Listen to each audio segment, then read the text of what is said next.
அதாவது நான் ஏன் வந்து இன்ஜினியர் ஆகுறேன், டாக்டர் ஆகுறேன், கலெக்டர் ஆகுறேன், என்ன உயர்த்திக்கணும்ப்பா. அதுக்காக தான் நான் வந்து இவ்ளோ கஷ்டப்படுறேன். இவ்ளோ கஷ்டப்படுறேன். உன்ன உயர்த்திக்கணும். உனக்கு மரியாதை கிடைக்கணும். அப்படிதானே? உன்ன உயர்த்திக் கொள்வதற்கு இதனால என்ன ஆகுது அப்படின்னா, நீ டாக்டர் ஆகுற, இன்ஜினியர் ஆகுற, தொழில்நுட்ப வல்லுநர் ஆகுற. அதனால ஒருத்தர் ஏன் கார் கம்பெனில வேலை பார்க்குறாங்க. நான் அதில வேலை பார்க்குறேன், கார் கம்பெனில வேலை பார்க்குறேன். எனக்கு நெறைய சம்பளம் கிடைக்குது. என்ன மதிக்கிறாங்க. நான் உயர்ந்த இடத்துக்கு போறேன். அப்படின்னு சொல்லி தன்னை உயர்த்திக் கொள்வதற்காக தான் இது எல்லாமே பண்றாங்க.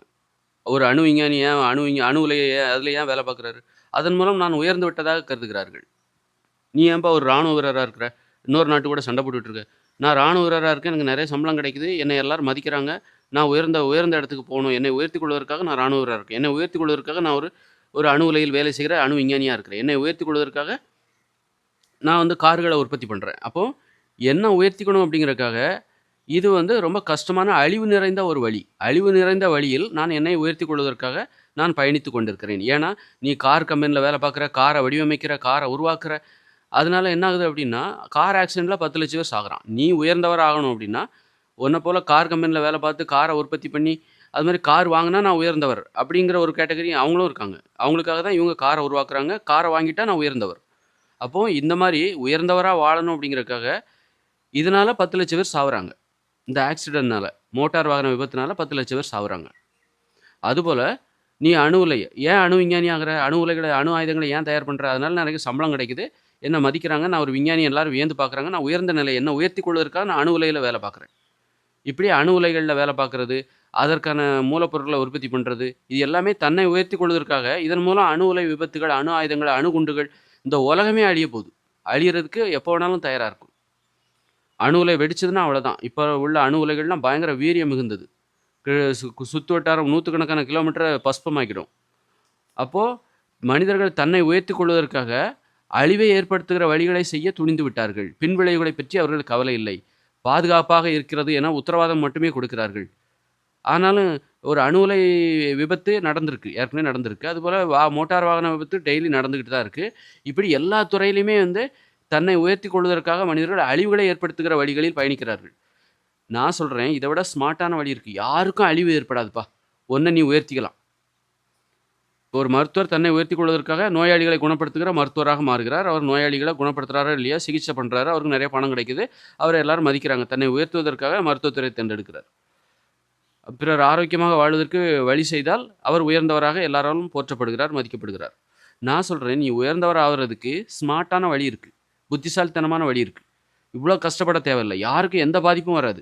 நீ உயர்த்தோ நீ உயர்ந்தவர் உன்னை உயர்ந்தவராக மாற்றுவதற்கு மத்தவங்கள அழியணுங்கிற அவசியம் இல்ல. யாருக்கும் எந்த பாதிப்பும் இல்லாம, ஒரு உயிர் கூட சாகாம, அகால மரணம் அடையாம நீ உயர்ந்தவராக முடியும். இந்த உலகத்துல உள்ள ஒவ்வொருத்தரும் உயர்ந்தவராக முடியும்.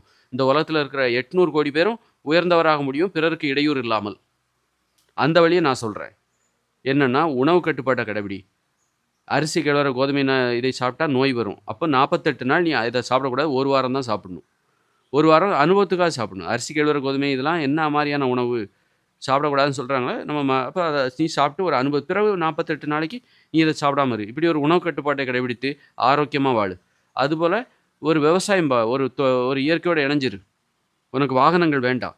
உணவு கட்டுப்பாட கடைபிடிச்சா உன் உடம்புல நோய் வராது. உணவு கட்டுப்பாட எல்லாராலயும் கடைபிடிக்க முடியாது. நேர்மையானவர்களால மட்டும் தான் கடைபிடிக்க முடியும். கட்டுப்பாடும், ஒழுக்கமும் நிறைந்த மன உறுதி படைத்தவர்களால் மட்டும் தான் கடைபிடிக்க முடியும். பலவீனமானவர்களால் உணவு கட்டுப்பாட்ட கடைபிடிக்க முடியாது. ஒருத்தர் உணவு கட்டுப்பாட கடைபிடிக்கிறனாலே அவர் உயர்ந்தவராகி விடுகிறார். அப்போ அது சாதாரணம் இல்ல. அவர பார்த்து நீங்க வியந்து பார்ப்பீங்க. நெறைய பணம் இருக்குப்பா. என்னால சோறு சாப்பிடாம இருக்க முடியாதுன்னு சொல்றவங்க தான் இங்க நெறைய பேர் இருக்காங்க. அவங்களுக்கு மத்தியில என்கிட்ட பணமே இல்ல. ஆனா நான் சோறே சாப்பிட மாட்டேன். அவங்கள வியந்து பார்ப்பாங்க எல்லாரும். அவங்கள தான் வியந்து பார்ப்பாங்க. நெறைய பணம் இருக்கு. ஆனா அவர்ட்ட நோய் இருக்கு. அவரால சோறு சாப்பிடாம இருக்க முடியாது. வெள்ளை சீனி கலந்த டீ, காஃபி குடிக்காம இருக்க முடியாது. பேக்கரி உணவுகள சாப்பிட்டாலே அவர் நாக்குல எச்சி வரும். அத நோக்கி தான் சாப்பிட்டுட்டு இருப்பாரு. அவரால ஒரு வேள கூட சாப்பிடாம இருக்க முடியாது. அவங்கள வியந்து பார்ப்பாங்களா? அவங்கள உயர்வா நினைப்பாங்களா? இங்க ஒருத்தர் ஏழையா இருக்காருப்பா. அவர்ட்ட பணமே இல்ல.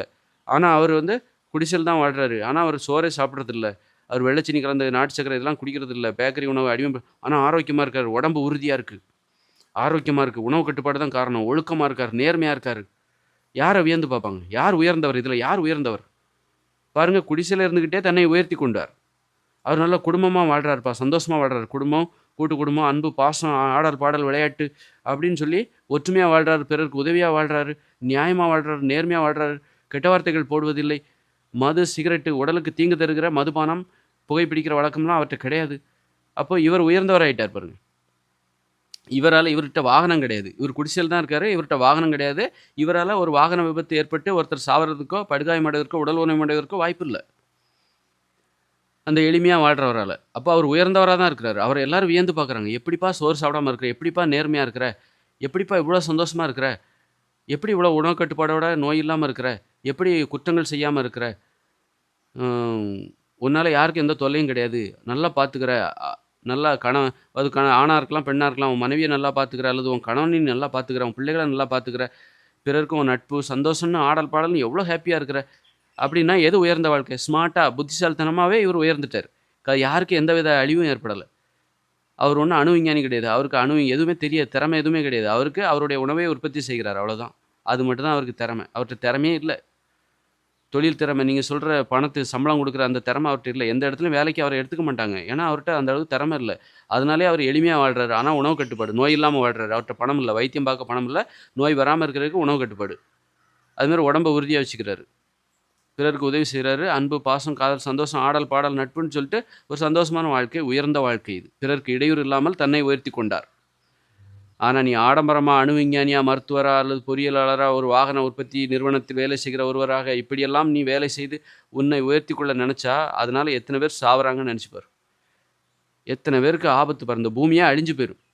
நீங்க உங்களை உயர்த்திக் கொள்வதற்காக எடுத்துக்கொண்ட அந்த வழி இருக்கு பாருங்க, அது இந்த பூமியவே அழித்துவிடும். இந்த அணு உலைகள் வெடித்து சிதறினால், இந்த பூமி பல துண்டுகளாக வெடித்து சிதறும். அந்த அளவுக்கு மனிதர்களிடம் அணுகுண்டுகளும், அணு உலைகளும் இருக்கிறது. இதெல்லாம் 2040க்குள்ள நம்ம அணு உலைகளை செயலிழக்க வைக்க வேண்டும். அணு ஆயுதங்களை, அணு குண்டுகளை பத்திரமாக செயலிழக்க வைக்க வேண்டும். செயலிழத்து அத ஆழமா குழி தோண்டி புதைக்கணும். 50,000 வருஷத்துக்கு அது வெளியவே வரக்கூடாது. அது செயலிழக்க 50,000 வருஷம் ஆகுமாம். நாமெல்லாம் இயற்கையோட அழிஞ்சு வாழப் போறோம். அதனால இப்பவே பத்திரமா மூடணும். எவ்வளோ பெரிய வேலைகள் இருக்கு. இது தெரியாம நீங்க மெத்தனமா இருக்கீங்க. நான் 20 வருஷத்துக்கு முன்னாடியே இது எனக்கு தெரியும். ஆனா என்ன சொல்ல விடாத அளவுக்கு நான் நானே மூட நம்பிக்கையில இருந்தேன். நானே வறுமையில இருந்தேன். பணத்த தேடி ஓடிட்டு இருந்தேன். இப்போ அடிப்படை என்னை பார்த்துக்க என்னால முடியும். அப்பதான் எனக்கு சொல்வதற்கு வாய்ப்பு கிடைக்குது. சொல்ல என்னால முடியும். இந்த உண்மைய உலகத்துக்கு சொல்ல என்னால முடியும். இந்த உண்மையை சொல்லுகிற முதல் மனிதன் தான் நான் தான் முதல் மனிதன். நல்லா தெரிஞ்சுக்கோங்க. இப்பதான் மனிதர்கள் முழுமையடைகிறாங்க. உங்களுக்கு எனக்கு என்ன வித்தியாசம் அப்படின்னா, எனக்கு எண்ணங்கள், கனவுகள், யோசனைகள் வந்துகிட்டே இருக்காது. எனக்கு தியானம் செய்ய வேண்டிய அவசியம் இல்ல. 5% தான் வரும். ஒரு நாளைக்கு கூட்டி கழிச்சு பார்த்தா ஒரு 1 1/2 மணி நேரம் தான் வரும். மத்த நேரம் எல்லாமே வெற்றிடமா தான் இருக்கு. நான் பார்க்குறேன், சிரிக்கிறேன், பேசுறேன், எல்லாம் போறேன். ஆனா மனதெல்லாம் வெற்றிடமா இருக்கு. அப்பப்ப எண்ணங்கள் வருது. ஆனா உங்களுக்கெல்லாம் வந்துகிட்டே இருக்கும். நான் சொல்ற எனது நிலை என்பது எப்படி சாத்தியம்? சின்ன வயசுல எல்லாருக்கும் இந்த நிலைமை தான் இருந்தது. சின்ன வயசுல எல்லாருக்கும் எண்ணங்கள் வந்துகிட்டே இருக்குமா? அப்படி இடைவிடாம வந்துகிட்டே இருக்கும். வராது. சின்ன வயசுல நமக்கு அப்பப்ப தான் எண்ணங்கள் வரும். கொஞ்சம் தான் வரும். அப்புறமா தான் வயது ஏற ஏற 20 வயதை தாண்டும்போது தான் தொடர்ச்சியா அது வர ஆரம்பிக்கும். இடைவெளி இல்லாம, ஓய்வு இல்லாம, அமைதி இல்லாம வர ஆரம்பிக்கும். அப்பதான் நிறுத்துவதற்கு தியானம் பண்ணுவீங்க. அப்ப அந்த சின்ன வயசு நிலைமைய நான் மீட்டெடுக்கிறேன். சின்ன வயசுல மட்டும் எனக்கு இருந்ததில்ல. இப்ப ஏன் இல்ல? அத நான் மீட்டெடுக்கிறேன். நான் மீண்டு விட்டேன். மீண்டும் அந்த நிலைக்கு நான் போயிட்டேன். அதான் அந்த நிலைய இதுதான் மனித நிலை என்பது. மனம் என்பது ஒரு நோய்.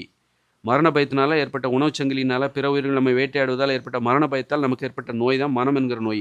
அந்த நோயால தான் நம்ம மனிதரா மாறணும். அதனால மனிதரா மாறணும். இந்த மனம் மாறுவதற்கான முயற்சியில் தான் நான் இப்போ ஈடுபட்டுட்டு இருக்கோம். அந்த முயற்சி என்னோடு முடிவடைகிறது. இப்பொழுது தான் நாம் மனிதராக மாறி முடிக்கிறோம். இனிமேல் தான் மனிதராக வாழ வேண்டும் குழப்பம் இல்லாமல் என்பதை தெளிவாதுங்க. அந்த வகையில நான் முதல் மனிதன். நான் சொல்றது கேளுங்க. ஆமா. இந்த உலகத்தின் முதல் மனிதனும் நான் தான், மூத்தவனும் நான் தான், தலை சிறந்தவனும் நான் தான். உங்கள் முன்னோடியும் நான் தான். உங்க முன்னாடி போறவனும் நான் தான். எதிர்கால உலகில் நுழைந்த முதல் மனிதனும் நான் தான். இந்த இயந்திர அறிவியல் உலகின் கடைசி மனிதனும் நான் தான்.